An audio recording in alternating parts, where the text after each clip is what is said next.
ಈ ಚಂದನದ ಗೊಂಬೆಯನ್ನು ದೃಷ್ಟಿ ಲೇಪನಕ್ಕಾಗಿ ನನ್ನ ಮನಸ್ಸಿನ ಭಾವನೆಗಳು ನಗು ನಗುತ್ತಾ ಬಂದ ನನ್ನ ಮುಖ ನಿನಗಾಗಿ ಕಾದು ಕಾದು ತಪ್ಪೆ ಮರೆಯೋಯ್ತು ಅಷ್ಟೇ. ಹೌದಾ? ಹಾಗಾದ್ರೆ ನಾನು ಈಗ ಬಂದಿದ್ದೀನಲ್ಲ, ಈಗಾದ್ರೂ ನಗ್ಬೋದಲ್ಲ? ಪ್ರೇಮ, ಇನ್ನು ಎಷ್ಟು ದಿನ ಹೀಗೆ ನಾವು ಭಯದಲ್ಲಿ ಪ್ರೀತಿ ಮಾಡುವುದು ಹೇಳು? ಆದಷ್ಟು ಬೇಗ ನಾವಿಬ್ಬರು ಸತಿಪತಿಗಳಾಗಿ ಸುಖ ಸಂಸಾರ ನಡೆಸಬೇಕು.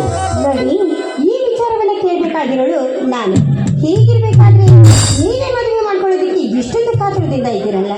ನಾವಿಬ್ರು ಸಂಸಾರವನ್ನ ಪ್ರಾರಂಭ ಮಾಡಿದ್ದೆ ಆದರೆ ಮುಂದೊಂದು ದಿನ ಇಷ್ಟೊಂದು ಸಂತೋಷವಾಗಿರೋದಕ್ಕೆ ಸಾಧ್ಯನೇ ಇಲ್ಲ ಗೊತ್ತಾ? ಹುಚ್ಚಿ, ನಿನ್ನ ಕಲ್ಪನೆ ತಪ್ಪು. ಪ್ರೇಮ, ಮದುವೆಯಾದ ನಂತರ ಸುಖ ಸಂತೋಷದಿಂದ ಇರುವ ಸಂಸಾರಗಳೆಷ್ಟಿಲ್ಲ ಹೇಳು? ಪ್ರೇಮ, ಸಂಸಾರ ಎನ್ನುವುದು ಮನಸ್ಸಿನ ಭಾವನೆಗಳಲ್ಲಿರುತ್ತದೆ ಹೊರತು ಪ್ರೀತಿಸುವ ಹೃದಯಕ್ಕಲ್ಲ. ಪ್ರೇಮ, ನಮ್ಮಿಬ್ಬರ ಮಧ್ಯೆ ಯಾವುದಾದರೂ ಸುನಾಮಿ ಬೀಸಿ ದೂರ ಮಾಡಿದರೆ ನಿನ್ನನ್ನು ಬಿಟ್ಟು ಜೀವಿಸುವ ಶಕ್ತಿ ನನಗಿಲ್ಲ ಪ್ರೇಮ. ಹರೀಶ್, ನನಗೂ ಅಷ್ಟೇ. ಈ ನಿಮ್ಮ ಮಾತುಗಳಿಂದ ಕೇಳ್ತಾನೆ ಇರಬೇಕು ಅನ್ಸುತ್ತೆ. ನಾನು ನಿಮ್ಮನ್ನ ಪ್ರೀತಿ ಮಾಡಿದ್ದು ನಿಮ್ಮ ಕೈ ಬಿಡೋದಕ್ಕಲ್ಲ, ಕೈ ಹಿಡಿದು ನಡೆಸೋದಕ್ಕೋಸ್ಕರ. ನಿಮ್ಮಿಂದ ಯಾವತ್ತೂ ಕೂಡ ಈ ರೀತಿ ಮಾತನ್ನ ಮಾತಾಡಬೇಡಿ. ಪ್ರೇಮ, ಇವತ್ತೇ ನಿಮ್ಮ ಅಣ್ಣನ ಹತ್ತಿರಕ್ಕೆ ಹೋಗಿ ನಮ್ಮ ಮದುವೆ ವಿಷಯ ಮಾತನಾಡಿ ಬರುತ್ತೇನೆ. ಈ ನನ್ನ ದಂತದ ಗೊಂಬೆಯನ್ನು ಆದಷ್ಟು ಬೇಗ ಗುರು ಹಿರಿಯರ ಒಪ್ಪಿಗೆ ಪಡೆದು ಅಗ್ನಿ ಸಾಕ್ಷಿಯಾಗಿ ತಾಳಿ ಕಟ್ಟುವೆ ಚಿನ್ನ. ಈಗ ನೀ ಹಾಡಿದರೆ ಇನ್ನೂ ಚೆನ್ನ. ಬನ್ನಿ, ನಿಮ್ಮ ಹಾಡ್ತೀನಿ.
Yeah.